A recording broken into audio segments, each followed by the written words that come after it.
saying 10. I mean, even though we stand alone, we stand together. Ladies and gentlemen, prepare for landing. Fasten your seatbelts. Thank you for flying Air Force Airlines. Oh, me. Call me the captain. Just blaze. They say a family that prays together stays together, and one that walks apart just falls apart. So together we stand, divided we fall, united we form Voltron and take on all. Let's move, yes. The birds left the nest. I'm all grown up, I gotta fly with the rest. Best of the best is what we strive to be. You're watching Unpackaged Goods. I'm your host, Jonathan Dieter. Welcome back. Another week in the podcast studio. Let's keep it rolling. Got some more. Feels good. It's starting to get a little warmer out here in New York. I got the patio door open so Tony can roam freely. But had an amazing weekend in Chicago, seeing my friend Ben, his wife Lana, and their son Bodhi. So fun to see your friends become parents and see them at that stage in life. It's good to be back talking about it on the podcast. Really enjoy doing this. And so been getting some good feedback on the newsletter. People really enjoy it. If you don't know that I have a newsletter, it's on Substack. You can go check it out. A lot of people say it's one of the better things that I do, just because it gives them a really great snapshot of the entire market and what's going on in consumer, health, wellness, retail. So if you haven't had a chance yet, definitely check it out. Is that still too much? No, I think that's a good amount of game.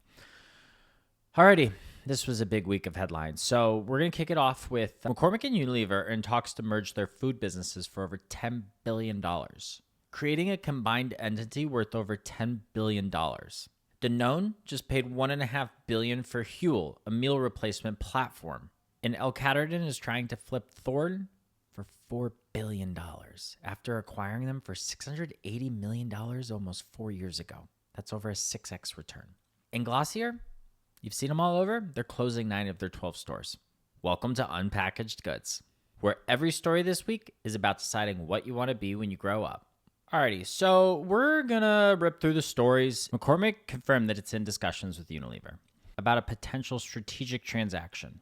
Unilever would carve out its entire food division and merge it with McCormick in an all-stock deal. Unilever also held talks with Kraft Heinz. The combined company would house Hellmann's, Knorr, Cholula, Frank's Red Hot, French's, and McCormick's core spice and seasoning portfolio. We're talking tens of billions of combined value. Let me break this down why this matters. That beauty, personal care, and wellness are higher margin, faster growing, and command premium valuations. By carving out food, Unilever becomes a pure play beauty and wellness company. The stock immediately gets re-rated by the market because the business is cleaner and simpler. This has been telegraphed for a long time coming now. The ice cream exit, the Graze sale, the strategic reviews. Food was always going to go. The question was when and to whom. For McCormick, this transforms them overnight from a spice and seasoning specialist into a top 5 global food company. They already have Cholula, Frank's, Red Hot, and French's, so the condiment thesis is proven. Adding Hellmann's and Knorr is a natural extension into the same consumer occasion and the same retail aisle. The distribution synergies are obvious. Same buyers, same shelves, same consumption moments. McCormick has the operational discipline to run these brands efficiently. From the broader industry perspective, successfully exit food. It's the conglomerates are better off focused than diversified. Every other diversified CPG company, P&G, Nestle, Reckitt, will study this deal. The era of doing everything adequately is over. The era of doing fewer things exceptionally is beginning. The most structural shift in how CPG companies think about their portfolio companies in decades. The Kraft Heinz angle is interesting too. The fact that Unilever held talks with multiple parties tells you that this is happening regardless of who it is. The food division is getting carved out. The only question is who ends up with it. My take, McCormick. My take is that McCormick is a better strategic fit. The brand portfolio aligns, the retail relationships overlap, the condiment and pantry staple thesis is already proven. Kraft Heinz would create more overlap and more antitrust questions. McCormick is the cleaner deal. Alrighty, I love saying already. All right. Danone acquired Huel for $1.5 billion. Pretty crazy. So I've seen Huel, and to see them sell for $1.5 billion is nuts. They were founded in 2014 by Julian Hearn, and the CEO, James McMaster, has been around since 2017. Revenue exceeded £250 million in 2025, up from £214 million in 2024. Investors include Highland Europe, Stephen Bartlett, Morgan Stanley, and Idris Elba. Here's why this deal matters more than the price tag suggests. The dismissal fact. The food industry spent 10 years dismissing meal replacement as a niche product for people too lazy or too busy to eat real food. Silicon Valley tech bros chugging Soylent became the caricature of the category. Every serious food person rolled their eyes, and Danone just said it's worth over $1 billion. The dismissal phase is officially over. Danone's strategic thesis here is clear. They bought Kate Farms in 2025 for medical nutrition. Huel in 2026 for mainstream nutrition. The pattern is unmistakable. Danone is building the complete nutrition portfolio. From clinical to convenience, they want to own the entire spectrum. This isn't a one-off acquisition. This is a thesis being executed systematically.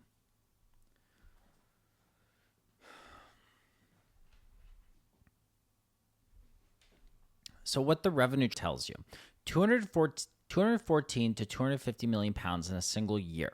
At that scale, the brand hasn't plateaued. It's still accelerating. At $1 billion plus valuation, the growth rate matters more than the absolute number. Danone is paying for the trajectory, not just the current revenue. The D2C omnichannel validation, Huel built its entire business through subscription revenue, first-party data, repeat purchase behavior. That's exactly what strategic acquirers pay a premium for. Danone isn't just buying revenue. They're buying a consumer relationship moat. They're buying a consumer relationship that most food companies can't build organically. The D2C playbook works. The D2C playbook works when the product solves a real problem, solves a real daily. Founders build the thing nobody takes seriously. The food industry dismissed meal replacement for over a decade. Huel kept building anyway. Now it's $1 billion exit. The exit finds the brands that are solving real problems, regardless of what the industry thinks about the category. If you're building in functional nutrition, complete nutrition, or any category that mainstream food currently dismisses, Huel just set your ceiling. Keep building. All right, segment 3. Thorne. This might be the most successful PE flip that we've seen recently in wellness. So Catterton is exploring a sale of Thorne for up to $4 billion. They acquired it in 2023 for $680 million when the company was doing around $300 million in revenue. Let me do that math for you. $680 million to $4 billion in 3 years, that's nearly a 6x return on a supplement company. So why the valuation makes sense? Thorne is vertically integrated. They own the science, the manufacturing, and the distribution. Manufacturing facilities in South Carolina, you can't replicate this overnight. The manufacturing alone takes years to build. Vertical integration creates a moat that pure play brands can't match. When you control the equity supply chain, your margins are better, your quality is more consistent, and your defensibility is strong. What Catterton did? Acquired it at a reasonable multiple, professionalized the operations, scaled the brand into new demographics and channels, and let the category tailwinds do the rest. Longevity, health span, and science-backed supplementation all went mainstream during their hold. The timing was impeccable. What this means for the VMS cap. If Thorne trades at $4 billion, it becomes the single most important valuation benchmark in supplements. Every VMS founder and every PE company with the supplement portfolio company just got a new comp. Science-backed, vertically integrated supplement companies, vertically integrated wellness companies, commanding valuations that rival tech. This changes how the category gets funded, how it gets built, and how it gets valued. The boring stuff wins again. Thorne doesn't do TikTok dances. Thorne doesn't have celebrity co-founders. Thorne doesn't have viral moments. What Thorne does have, clinical data, manufacturing infrastructure, physician trust, and repeat purchase rates that most consumer brands would kill for. The boring stuff builds the $4 billion exit. I keep saying this every week, but it keeps getting more true. If you're building a supplement brand, the question you need to answer isn't how do I go viral? It's how do I own my supply chain and back my claims with real science? That's what $4 billion looks like. Segment 4. We're almost done. Sazerac acquired Dirty Shirley after 934% growth. This is crazy. Alrighty. So Sazerac is acquiring Dirty Shirley for an undisclosed sum. Founded by Adam Coast in Austin, sales surged 934%. Retail partners include Target, Walmart, Safeway, Meijer, Circle K, and Total Wine. 934% in 1 year. That's not growth. That's explosion. So why this brand worked? Nostalgia is the most underrated consumer insight in CPG. Everyone ordered a Shirley Temple as a kid. The spiked version for adults is so off. In hindsight, you wonder why nobody did it sooner. The branding is irreverent and fun, and it doesn't take itself too seriously. The product is accessible. You don't need to explain to someone what a Dirty Shirley is. Zero education required. And that's an important part. That's the holy grail of beverage marketing. Sazerac's been on a buying spree. Svedka for $400 million in 2024. Buzzballs in March of 2024. Western Sun Vodka in 2025. Dirty Shirley. They're building a portfolio that covers every drinking occasion. Vodka, RTD cocktails, convenience formats. Sazerac wants to be wherever alcohol is consumed. The RTD cocktail consolidation thesis can be summed up as the RTD category is consolidating around brands with real velocity, 934% yearly growth, the type of velocity that makes acquirers jump up. Sazerac's distribution infrastructure means Dirty Shirley goes nationwide immediately. The spirits M&A cycle is different from food. It's been quiet while food deals have been dominating the headlines. Sazerac sees what others are missing. The RTD category isn't a fad. It's a permanent shift that people drink. Convenience wins every time. I gotta be honest, if I was still drinking, these RTD drinks are like way too easy. Glad I don't. Segment 5. So Glossier is closing 9 to 12 stores. Flagships in London, New York, and LA stay open. They're also slashing SKUs to focus on their hero products. The D2C wreck. Glossier was the poster child of D2C beauty. Community-driven, digitally native, experiential retail. The brand raised at a $1.8 billion valuation, and reality hit. Instagram followers don't pay rent. 12 retail locations spread resources thin. Count expanded beyond what the brand could support within its core consumer. So why this is actually bullish? 12 stores was trying to be too much like Sephora. 3 flagships with deep brand equity is trying to be Aesop. That's a much smarter positioning for what Glossier actually is. The SKU rationalization matters more than the store closure. Hero products with strong repeat purchase and deep brand loyalty beats a sprawling assortment every time. Less can be more when each product is a must-have rather than a nice to have. So the Colin Walsh strategy. He's making the hard calls that should have been made 2 years ago. Cut the stores that aren't generating enough revenue per square foot. Cut the SKUs that aren't driving repeat purchases. Focus on the products that consumers actually love and actually buy and rebuy. This is portfolio discipline applied to a beauty. The same logic that Unilever is applying by exiting food. Parallel to this week's theme, Unilever is cutting food. General Mills is cutting international food to focus on pets. Cutting stores and SKUs to focus on hero products. The theme is universal. Focus beats sprawl at every scale. All right, segment 6. So General Mills is exiting their Brazil business for $350 million in revenue. They're selling the division to Three Cocoros. I don't know if I pronounced that right. That's home to local leading brands like Yoki and Catterton. This follows selling the North American yogurt business for almost $2 billion. General Mills is systematically shedding food to go deeper into pet care. They're becoming a pet company that also makes cereal. Blue Buffalo is the future. Cheerios is the past. Every dollar divested from food gets reinvested back into the pet space. Pet care has higher margins, stronger and more predictable demand. When a company sells $2 billion in yogurt and $350 million in Brazilian food in the same strategic window, that's not timing, that's transform. Fiero, they acquired Bold in Brazil, protein bars and powders, joining Power Crunch, Fulfill, and Eat Natural. They were founded in 2018. They were a strong digitally native first brand. Fiero also bought Dori Alimentos in Brazil in 2023, the company behind Nutella, and Ferrero Rocher is systematically building a protein portfolio.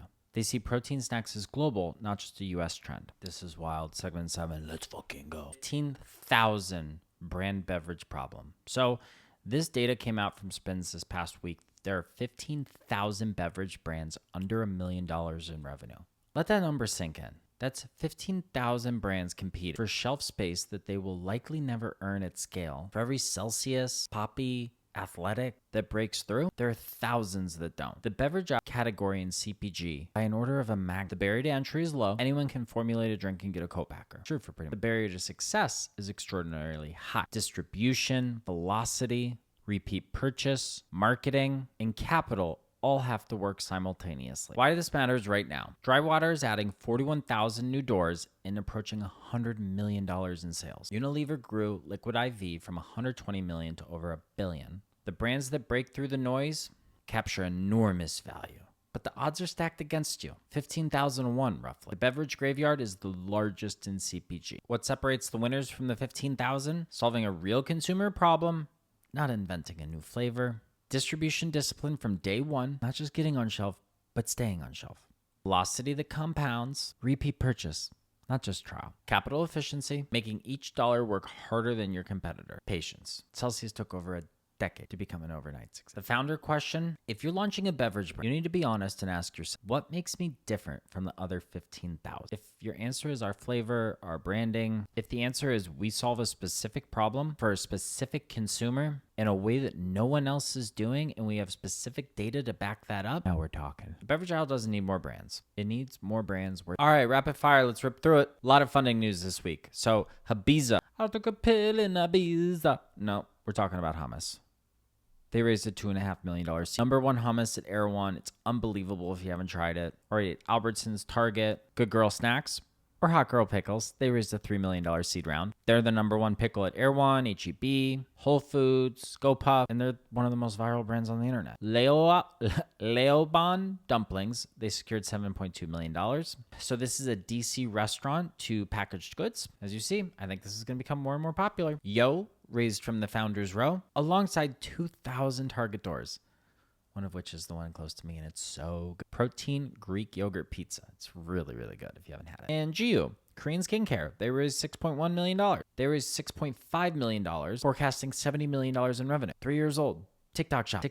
TikTok Shop is pay beauty brands faster than retail ever. Water raised $1.6 million, with Trader Joe's and Whole Foods already on the roster. Couple launches worth noting: Lineage came out with a super clean protein bar, grass-fed whey, raw honey, beef tallows, gums. The ancestral health movement keeps producing real products. Little Spoon entered infant formula after $150 million in D2C revenue. Fruit Riot is partnering with Sour Patch Kids for a limited time collab. Casamigos, one RTD margaritas. All right, moving to some distribution rings. No, that's it. So, distribution rings. Dry Water at 1,000 stores. Go, 2,000 Target doors. Mickey's Organic, 600 Sam's Club. Cactus Crunch at Kroger. Yeah, that's it. If you made it this far, thank you so much. Please leave us a review. Rate us 5 stars. Make sure you head to our Substack, toss us a follow on Instagram and TikTok. If you have any ideas on how to improve the podcast, we do have some ideas coming up here in the coming weeks. But that's it for Unpackaged Goods. We out.